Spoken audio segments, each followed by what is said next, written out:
in a cell is to regulate transcriptional processes. Okay, the transcription of genes into messenger RNA.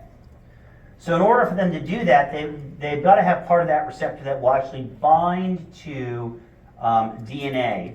And we'll talk about the segments of DNA that these receptors bind to called hormone response elements. And I have a picture of that in a minute.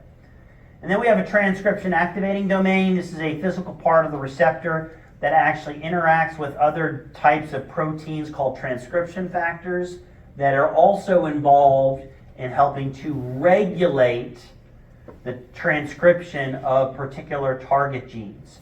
I use the term regulate transcription deliberately because these hormone receptors can stimulate transcription or they can suppress it.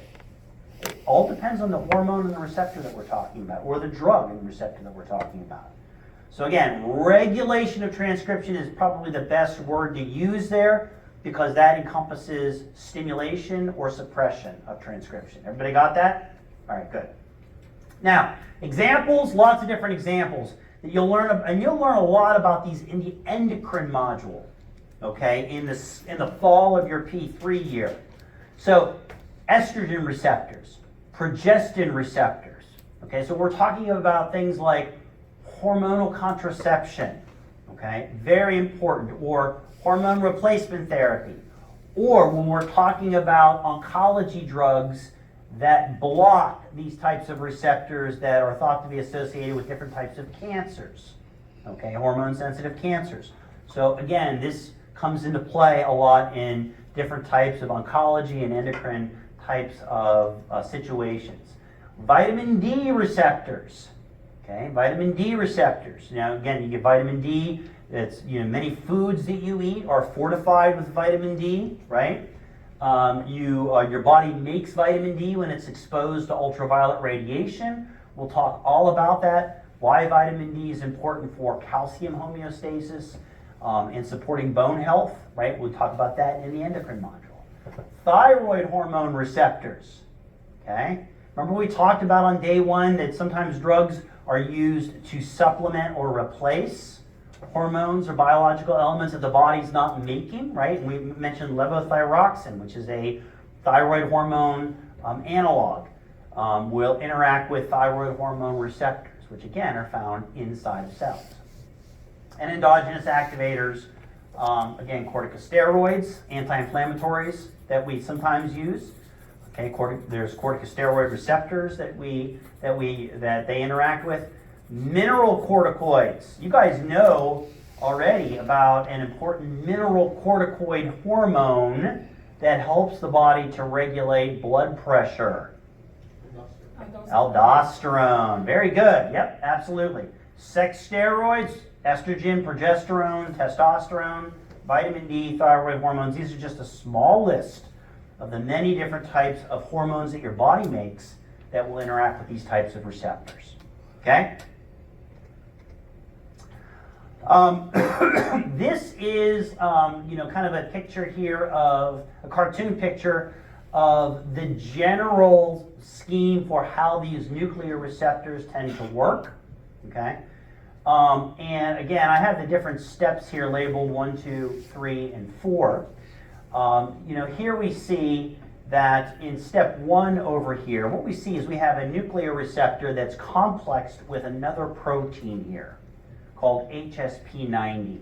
HSP stands for heat shock protein. Okay?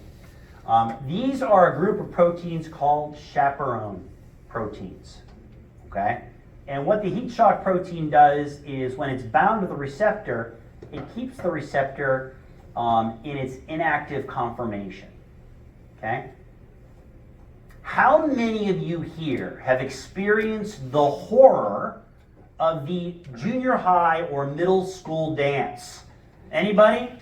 Right? Okay. Not as common today as it was back in my days, okay?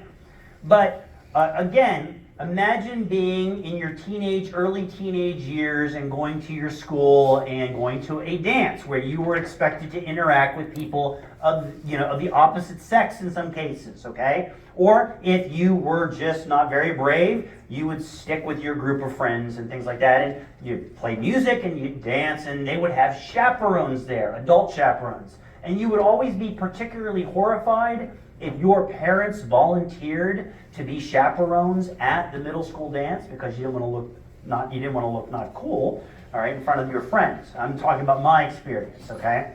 And the chaperones were there to prevent any inappropriate interaction between different receptors at the dance, okay? So the heat shock protein is a chaperone protein. It keeps our nuclear receptors in their inactive conformation. Now, when a hormone binds to the receptor, okay, one of the first things that happens from a very basic standpoint is that the heat shock protein comes off of the receptor. And now that nuclear receptor can partner or dimerize with another receptor.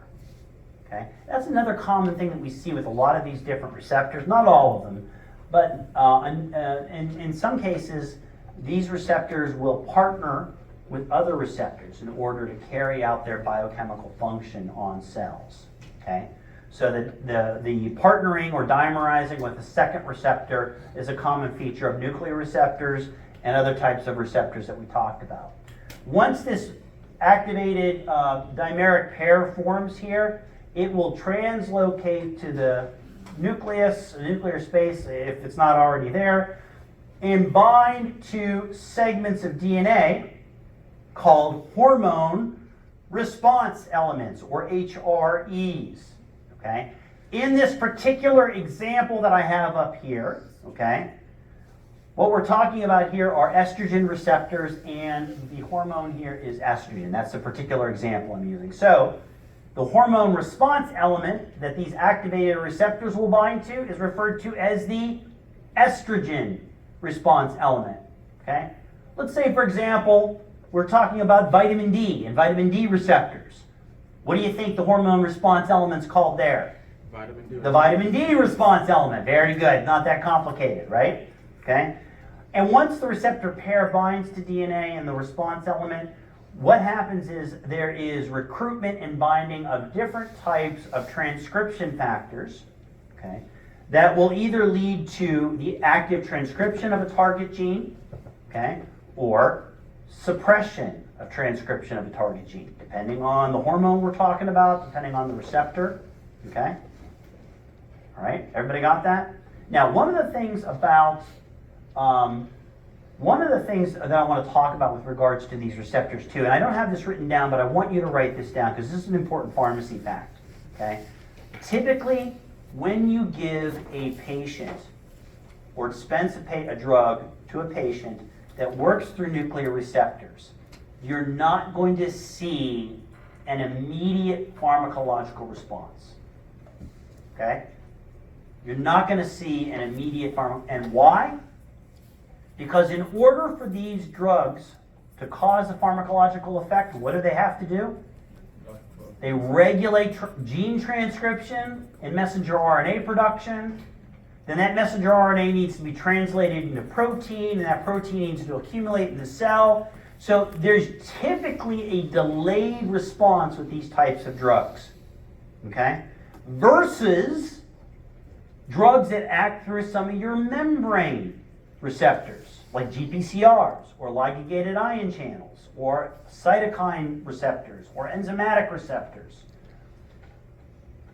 Activation or blockade of those receptors by drugs is leads to a much more rapid type of pharmacological response. Okay? Within minutes to hours. And a lot of times the rate limiting step to that is just how long it takes the drug to actually reach the receptors in the body. Once it does and it binds to that receptor, the effects are typically very, very quick and rapid. Okay?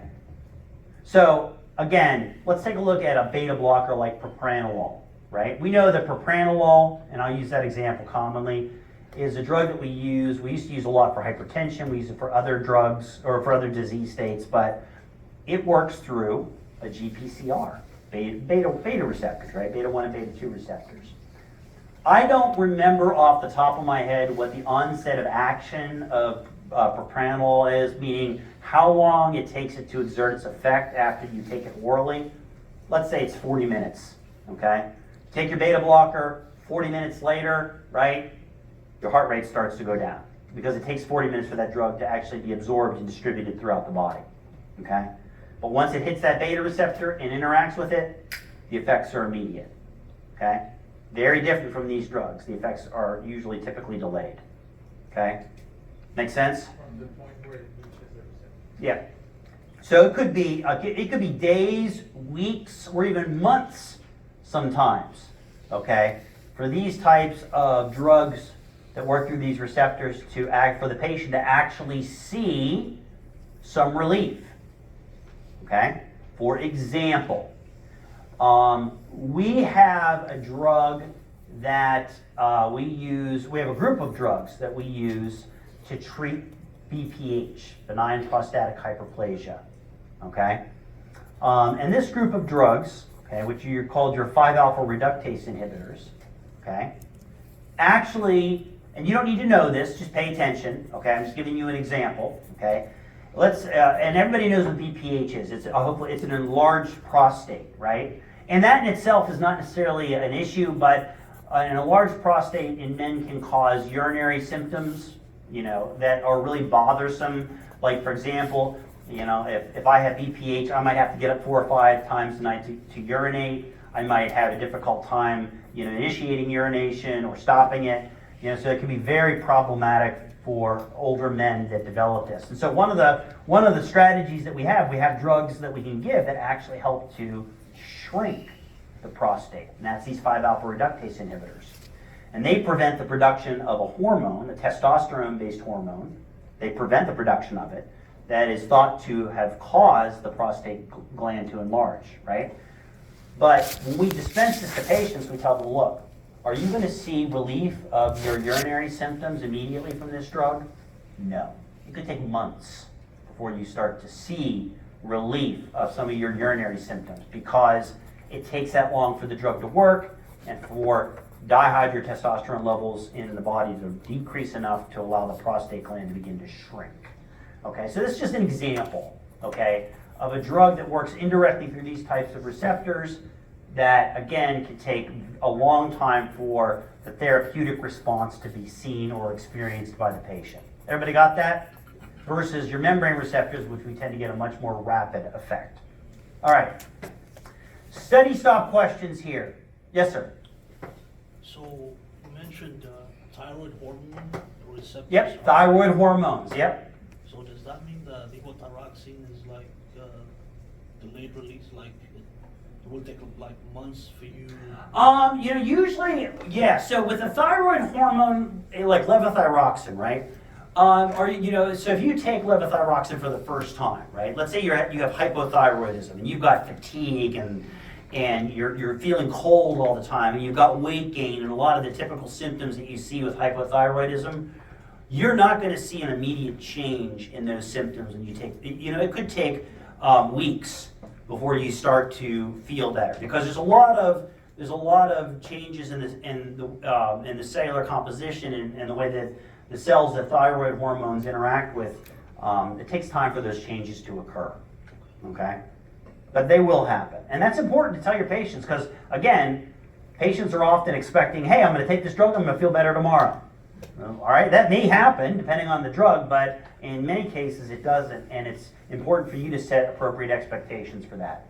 Study stop questions, okay? Again, you can use these to practice your active recall, right? This is basic factual recall. All the answers here can be found in the notes, okay?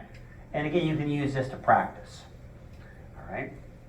All right, now, receptor theory 3.